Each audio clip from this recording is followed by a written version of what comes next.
본문 마가복음 15장 22절부터 41절. 제목 원망하세요. 예수를 끌고 골고다라 하는 곳, 번역하면 해골의 곳에 이르러. 골고다는 라틴어로 칼바리의 로쿠스, 해골의 장소라는 뜻이에요. 여기서 영어 가우벨가 나왔어요. 사형 집행을 해서 해골이 많았고 그래서 붙여진 이름이라고 해요. 예수님은 사형 집행장에 끌려가셨어요. 모략을 탄 포도주를 주었으나 예수께서 받지 아니하시니라. 모략은 동방박사들이 아기 예수께 황금과 유향과 함께 선물했던 값비싼 향료였어요. 모략 탄 포도주는 통증을 완화시키는 효과가 있어서 사람들이 그걸 예수님께 마시게 하려 했어요. 하지만 예수님은 거부하셨어요. 고통을 다 느끼시길 원하셨어요. 십자가에 못 박고 그 옷을 나눌새 누가 어느 것을 가질까 하여 제비를 뽑더라. 고대엔 직조 기술이 발달하지 않아 옷이 비쌌어요. 십자가에 못 박을 땐 다 벗겼어요. 죄수의 옷은 사형 집행자들의 몫이었어요. 그들은 예수를 십자가에 못 박고 아래에선 예수의 겉옷을 나누기 위해 사형 집행자들끼리 제비 뽑기를 하고 있었어요. 때가 제3시가 되어 십자가에 못 박으니라. 그들이 예수를 못 박았을 때가 제3시 오전 9시였어요. 그 위에 있는 죄패에 유대인의 왕이라 썼고 예수의 죄목은 자칭 유대인의 왕이었어요. 강도 둘을 예수와 함께 십자가에 못 박으니 하나는 그의 우편에 하나는 좌편에 있더라. 예수와 함께 다른 죄수 2명도 십자가에 못 박아 좌우에 매달았어요. 그 2명은 로마 입장에서 보면 반란자들, 유대인 입장에서 보면 독립군들이었어요. 지나가는 자들은 자기 머리를 흔들며 예수를 모욕하여 이르되, 아, 성전을 헐고 사흘에 짓는다는 자여, 내가 너를 구원하여 십자가에서 내려오라 하고 성전을 허물고 사흘만에 짓겠다는 발언은 종교 권력자들이 편집한 조작 발언이에요. 사람들은 이런 얘기를 믿어요. 진위 여부 따지지 않아요. 듣고 분노했어요. 성전 모독은 곧 신성 모독과 같으니까. 그래서 예수의 처형을 인과응보라고 조롱했어요. 그와 같이 대제사장들도 서기관들과 함께 희롱하며 서로 말하되 그가 남은 구원하였으되 자기는 구원할 수 없도다. 이스라엘의 왕 그리스도가 지금 십자가에서 내려와 우리가 보고 믿게 할지어다 하며 함께 십자가에 못 박힌 자들도 예수를 욕하더라. 종교 권력자들도 남은 구원하고 자기는 못 구원하네. 십자가에서 한번 내려와봐. 그러면 믿을게. 하면서 조롱했어요. 이때 옆에 있던 강도들도 예수를 욕했어요. 당신이 칼 안 들어서 우리도 이렇게 당하는 거잖아. 하면서 지나가던 자들, 종교 권력자들, 같이 십자가에 처형되어 죽어가는 독립군들, 왜 이 모두는 예수를 그렇게 모욕하며 저주했을까? 바로 예수가 자기들이 원하는 왕 노릇을 안 해줬기 때문이에요. 자기들의 왕 노릇해주지 않으면 메시아는 가짜예요. 신명기 21장 23절에 나무에 달린 자는 하나님께 저주를 받았음이니라 그랬어요. 유대인의 입장에서 볼 때 예수는 하나님께 저주받아서 죽는 거예요. 하나님이 보내신 메시아가 죽임당할 리 없잖아요. 오히려 죽여야지. 저 원수 놈들을, 저들을 상대로 이기고 정복해야지 메시아죠. 정복당하니 가짜죠. 그러니 모욕당하게 싸요. 제6시가 되매 온 땅에 어둠이 임하여 제9시까지 계속하더니 제9시에 예수께서 크게 소리 지르시되 엘리 엘리 라마 사박다니 하시니 이를 번역하면 나의 하나님, 나의 하나님 어찌하여 나를 버리셨나이까 하는 뜻이라. 제6시는 정오, 제9시는 오후 3시예요. 한낮인데도 그날은 흐리고 어두웠어요. 예수님은 나의 하나님, 나의 하나님 어찌하여 나를 버리셨나이까 하고 외치셨어요. 원망? 맞아요. 인류의 구원자로 하는 말이 아니에요. 아들로서 아빠에게 하는 말이에요. 곁에 섰던 자 중 어떤 이들이 듣고 이르되 보라 엘리야를 부른다 하고 한 사람이 달려가서 해면에 신 포도주를 적시어 갈대에 꿰어 마시게 하고 이르되 가만두라 엘리야가 와서 그를 내려주나 보자 하더라. 예수님이 엘리 엘리라고 하시니까 곁에 섰던 자들이 엘리야를 부르나 싶었어요. 죽어가며 신음소리 내뱉듯 말했으니 오해한 거예요. 어떤 이는 신 포도주를 줬어요. 와인이 아니라 식초예요. 갈증에 도움이 된대요. 예수님이 목말라서 그걸 좀 드셨어요. 예수께서 큰 소리를 지르시고 숨지시니라. 이에 성소 휘장이 위로부터 아래까지 찢어져 돌이 되니라. 예수님은 돌아가셨어요. 예수님이 돌아가실 때 성전 휘장이 찢어졌어요. 성전의 휘장은 성과 속을 구분하는 거예요. 그 안은 거룩하고 그 밖은 세속이에요. 그 안에는 제사장만 들어갈 수 있었어요. 보통 사람은 못 들어가요. 근데 그걸 구분하는 휘장이 찢어졌어요. 히브리서 10장 20절은 그 길은 우리를 위하여 휘장 가운데로 열어놓으신 새로운 살 길이요 휘장은 곧 그의 육체니라 그랬어요. 예수의 죽음으로 이제 모든 사람이 하나님께 직접 나아갈 길이 열린 거예요. 제사 종교는 끝이에요. 사제가 대신 기도해주고 용서해주는 종교는 필요 없어요.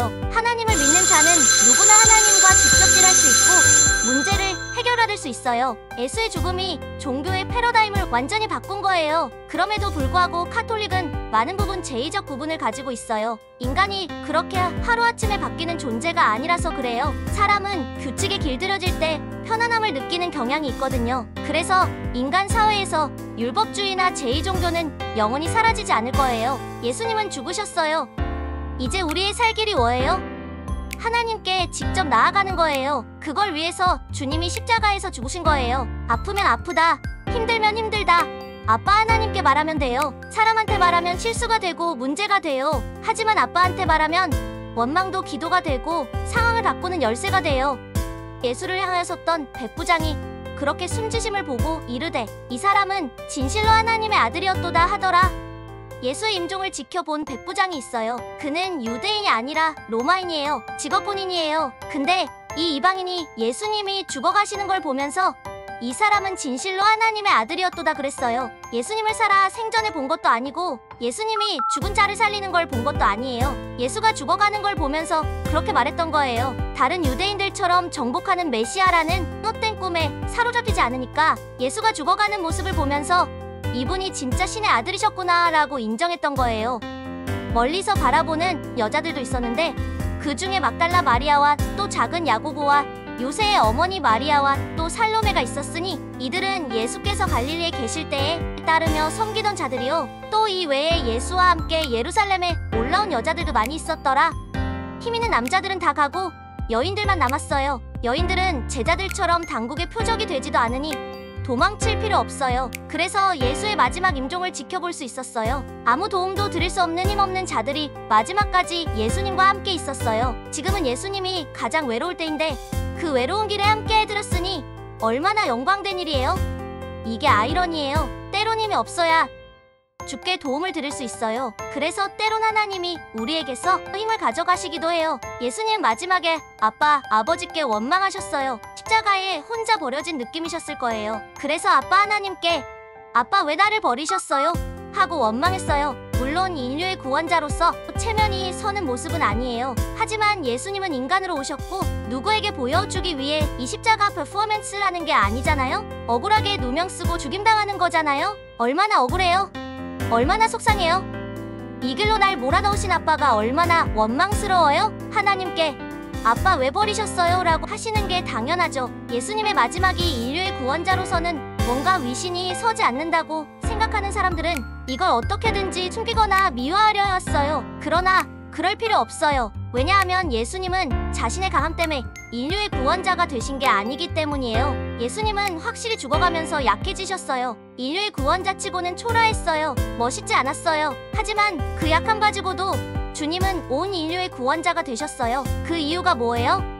그가 인간의 강함으로 우리의 구원자가 되신 게 아니라 하나님의 능력으로 우리의 구원자가 되셨기 때문이에요. 그럼 하나님은 왜 그렇게 나약한 예수를 온 인류의 구원자로 끌어올리셨을까요? 나의 하나님 어찌하여 나를 버리셨나이까는 정확히 시편 22편 1절 말씀이에요. 시편 22편은 원망과 탄원으로 시작해서 하나님이 결국 나를 살리시고 모든 걸 회복하실 줄 믿는 믿음과 찬양으로 끝나는 시예요. 지금은 그가 나를 버리셨지만 결국에는 반드시 구원해 주실 것이라는 믿음으로 끝나요. 결국 예수님의 원망에는 하나님 아버지에 대한 믿음이 깊이 깔려 있었던 거예요. 유대인들, 특히 종교인들은 예수님이 하나님을 아버지 혹은 아빠라고 부르며 친밀하게 표현하는 것을 신성모독을 하고 느꼈고 죽이고 싶어 했어요. 결국 죽여버렸어요. 하지만 예수님은 마지막 죽어가는 순간까지도 하나님을 아빠로 가까이 느끼셨고 기도했어요. 예수님의 원망에는 아빠에 대한 사랑과 신뢰가 담겨 있었어요. 죽어가는 마지막 순간은 다들 솔직해진다고 하잖아요.